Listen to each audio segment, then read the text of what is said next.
Good morning. Welcome to the Thursday, April 7th edition of Things You Might Have Heard. And my name, Jay Clifton Payne, bringing you some news that may not have made it to your mainstream media feeds. And we are pretty proud of that. We call ourselves your tertiary source of news, maybe even fortiary, if that's a word. We think of ourselves as a news side piece. We are not your main course for your meal, but we're the snack that you sneak in just because it's there. As I said, Jay Clifton Payne. Have been a radio broadcaster and television broadcaster for almost 20 years in a time until that time ended. And now I'm providing for you things that the mainstream guys aren't getting into because they're kind of busy covering important things. Yes, there's a lot of things going on that need to be covered. There's a lot to talk about in the very, very, very, very complicated world of Russia and Ukraine and coronavirus and politics. And we're going to get to some of those kind of on the outskirts way by explaining some stories that aren't really getting the main headlines, don't get a lot of discussion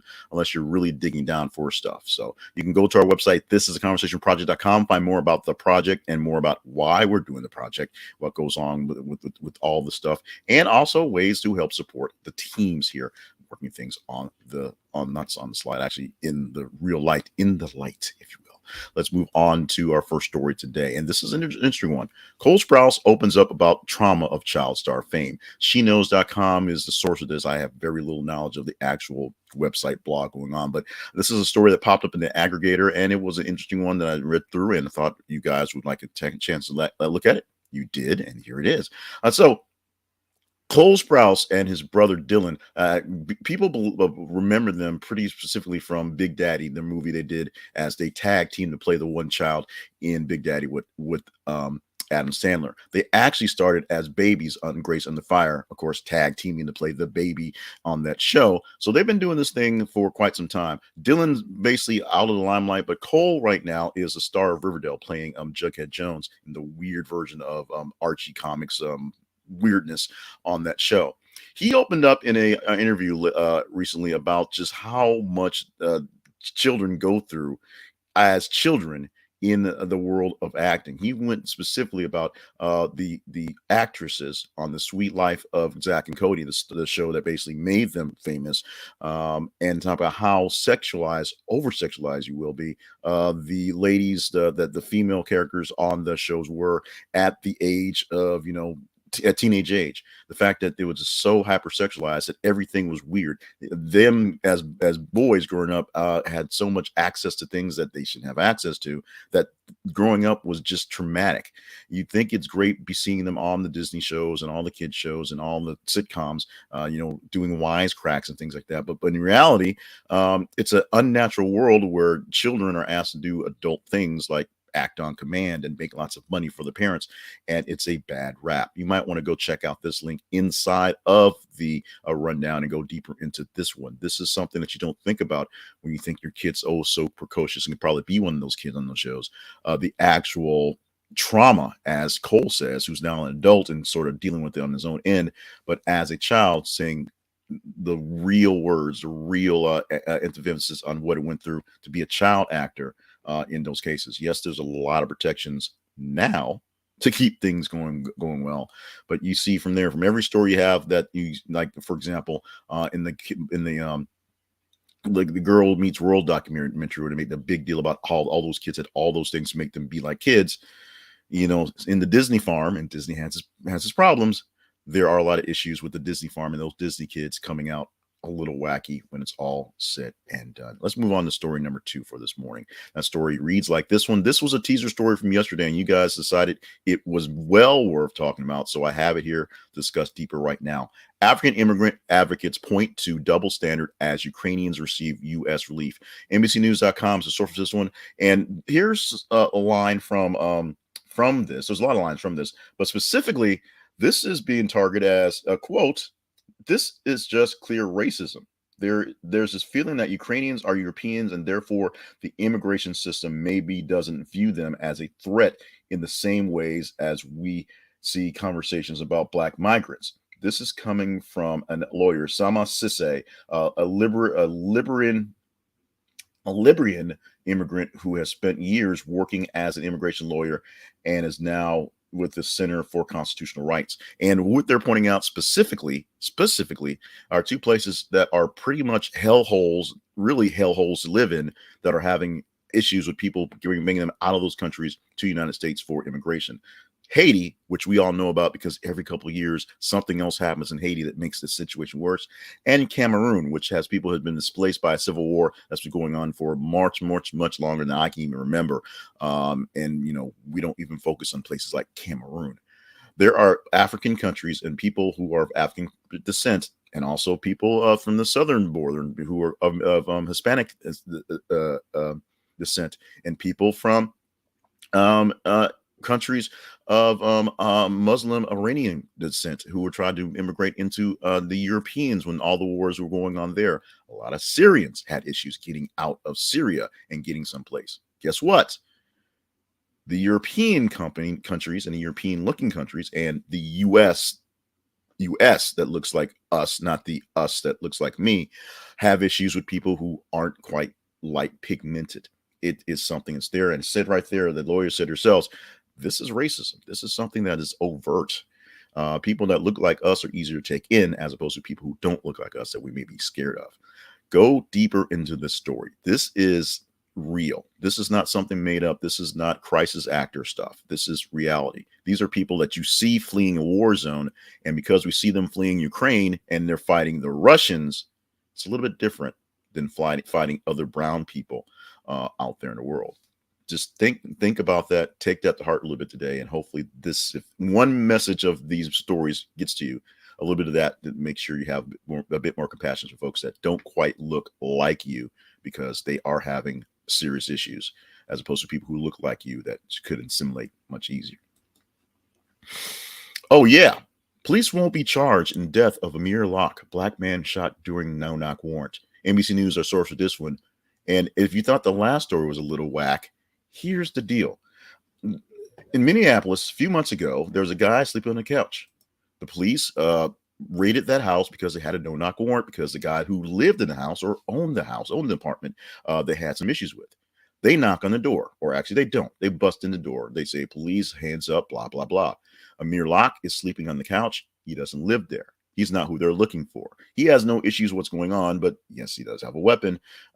He is shot in the action of the scuffle that just happened because no one knew what the hell was going on, and those police are not being charged. The quote from the Hennepin County Attorney Michael Freeman and Minnesota Attorney General Keith Ellison, yeah, that guy, said in the statement that after thorough review, there is insufficient admissible evidence to file criminal charges in this case. Now, Locke's mother, who was Karen Wells, said that I am not disappointed. I am disgusted with the city of Minneapolis. Amir Locke, 22 years old, sitting on couch, hanging out in someone's house, not the target of the warrant. We're not even going into the bit about whether the warrant was warranted or not, whether the guy that they're looking for was worth chasing after or not. This is the wrong guy. This is a lot of confusion. This is yelling and screaming and whatnot. And when people charge in with guns, the first thing you want to do is charge back with something. Let's take another moment to pause, literally pause on this one. As a staunch supporter of police for many, many years, and a staunch supporter of following laws that are on the books, my big issue with this, and people can fight me on this one all day long, is bad, sloppy police work and people getting overzealous. It's not so much racism. It's just cops with a little power thinking they don't have to follow all the laws because they know what they're doing. Obviously not happening in this case. So make sure you take this to heart. This is one you probably missed out because, yeah, there was a whole lot of Russia going on yesterday. But do not sleep on this one, because we had a whole summer worth of these last summer. Now we don't have coronavirus to deal with. Let's not have another summer of these again. New York State Supreme Court Judge John Michalski dies by suicide after agents raid his home. Independent.co.uk is the source for this one. Yes, I know I got a lot of heavy in this one, and you may have to go to the source on this and read this one. But apparently, this was a deal. A New York State Supreme Court judge essentially killed himself after agents raided his home. This is a story that by no means I would even picked up on. It picked up in the aggregator. It looked a little interesting, looked a little suspicious, to be honest. But this is something that you might want to dig deeper into. Bad police working, bad judging, a whole lot of things going bad these days. This turned into a really somber one. And yes, there were some other stories that were a bit more lighter, but this is sort of the theme for the day. These are some stories that you probably did not hear about unless you are in the New York, New Jersey metro area up there, where it might have meant something, and you may have some idea who this guy is. But apparently, a raid to the home of Supreme Court Judge, New York State Supreme Court Judge John Michalski. Make sure you get that straight. Going through, and from that, he ended up killing himself. Apparently, from whatever happened in the raid. This will probably become a bigger story a bit later once they go deeper into the Dateline-ish stuff. But this is something that you need to keep an eye on and what's going on. The people who are policing you and governing you need to be kept an eye on. And when they're doing bad things, bad things should happen to them. This should not happen to people, but they should be held accountable. So thoughts and prayers go out to the family of the judge and all the folks involved with him, who work with him. And we hopefully will find out that hopefully we'll find a resolution to this. I don't think it'll be a great one, but some sort of resolution to this issue. And we do have to leave some levity for this one. Got to, because this is a very heavy day. So this is one I picked. There are much more important stories to pick, but this is one that just really tickled me to death. 4-star recruit Embarrasses Texas on visit, points out that majority of Big 12 trophies are for the swimming team. HeartlandCollege.com give you this one. Now, let me not throw rocks in my own glass house, because we know that there are other sports out there that get national titles. It's not just football, basketball, and baseball. There are other sports being played out there and other teams who dominate a lot of things. Here in Arkansas, the University of Arkansas up in Fayetteville dominates in track and field. So they have a gajillion different national titles for track and field. They dominate in gymnastics. So they have a gajillion titles in gymnastics. They do pretty good in baseball, so they have some titles for baseball, and they have a lot of love for the baseball team. Football and basketball, a little harder because there's a lot more profiles, but not a lot of football championships. And the people here, they're kind of, they're in denial, to be honest. But a recruit going through Texas, young man name is where's his name? Young man name is Jonte Cook II, who is the hero for all of us. A 4-star wide receiver, was walking through the hallways, class of 2023, and he's doing his thing, whatever, and he's just kind of noting that wow, a lot of Big 12 trophies. Wow, you guys all champed up, you guys all golded up. Why they all for swimming? Sorry, Texas. Texas making a move to join the SEC in, I think, 2 years. And they will probably still win mostly trophies for swimming. I'm just going to say that right there. Let's take a quick jump into our teaser story for today, which is before tomorrow, if you will. And this is one on the levity. This is one you might want to get into because it needs a bit more discussion. But this is what it is. It goes something like this. Fox that attacked congressmen and others near Capitol had rabies, officials say. I'm going to leave that one right there. Give you a moment. 5, 4, 3, 2, 1. Yeah. If that's what, if you want to get into, we can get into tomorrow. And we will explain how the feeds work and how to go into more stories in that round. But first, we got to ask for some dollar bills. We're going to do that by talking about Bear Mattress. Go to our website, thisisconversationproject.com/Bear Mattress for the best night's sleep you will ever get. They guarantee it, and they will take good care of it. And right now, they're giving up the $325 worth of accessories for your bed. They have 4 different styles of beds, not just this is a mattress. They have a hybrid mattress. They have a firm mattress. They have a mattress to meet your needs. Plus, they're giving away sheets and pillows and other great cool things, really cool things to cool down your bed with your accessories if you pick up a Bear Mattress right now. This is an affiliate link, so we get a little bit from this, but you will get better sleep pretty much instantly. Well, you got to bring the mattress inside and open it up first and make the bed. That's part of it. But you get great night's sleep on the way. And if you don't like it, you have 365 days to take it back.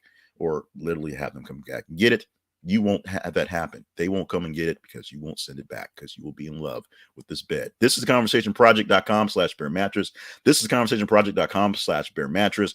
Check it out for our affiliate link and get yourself some great sleep right now or when the mattress shows up and you'll be open up and all that stuff. Now, let's talk about the back end stuff for the things we have you might not have heard. Our main website, of course, is thisisaconversationproject.com, where you can find out information about the Conversation Project, find out what we do, why we do it, and information on more of our sponsors and more partnerships. Help keep things going, help keep hope alive and the stories flowing here inside of this little ditty we have weekday mornings. We also have our feeds where you can join in and literally vote in the stories. Facebook.com/thisisconversationproject is Facebook, and Twitter.com/th_conversation.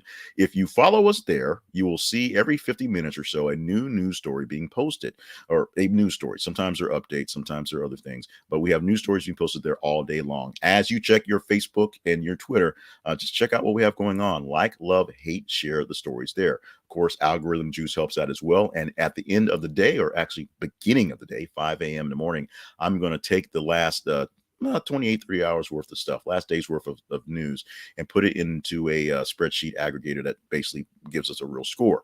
Tuesday through Friday. Why do I keep saying Thursday? Tuesday through Friday, we give you the top 5. We'll give you 5 stories from the top 15 in the links, about 30 stories or so, 30 to 33 stories within a day there. For the weekend, going from Friday to Monday morning, there's about 90 or so stories, up to 98 stories or so in that window. So we will give you from there 7 of the top 30 stories in that range there. You guys literally vet the stories that we should talk about. We pick the ones that flow the best, things that you might really want to get a little piece of that didn't get messed up because John Berman and Breonna Keeler are kind of busy taking care of Ukraine right now. And that's an important thing. But there are other things going on, as you see, and things that get forgotten. Andrea Yates, we forgot about her. She's still in jail. You didn't know that, did you? You do if you watched me yesterday. So that's all for the things going on. We also give you a couple of little things that go through as well. Happy birthday on April 7th to John Oates, of course, of Hall and Oates.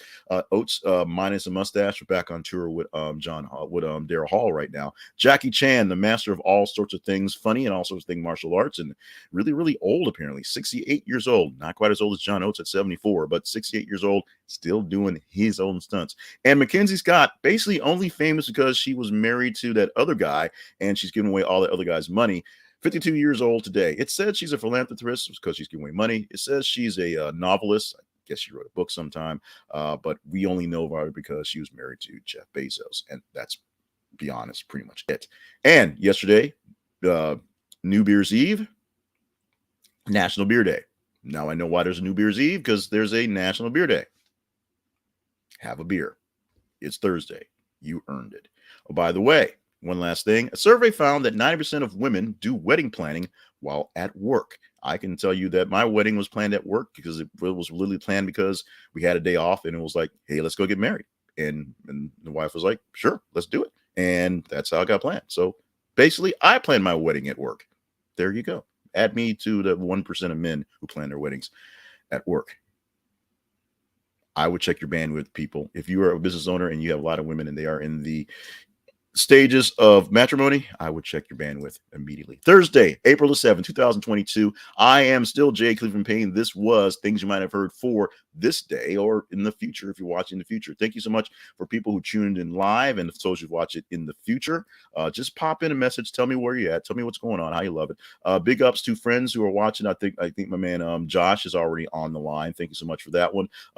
Christine with a K, who knows the truth about our wedding nuptials and how it got planned. And Big O, keeping me straight, keeping me on the right and narrow, and making sure I'm picking the stories that people are missing that are important. Hopefully we get a chance to chat real soon on stuff going on. In the meantime, for you guys out there, as we said, the feeds are always live. So check them out at thisisconversation.com and thisisconversationproject.com and find out the links to the feeds, and you can find out how to keep up with us and what we have going on.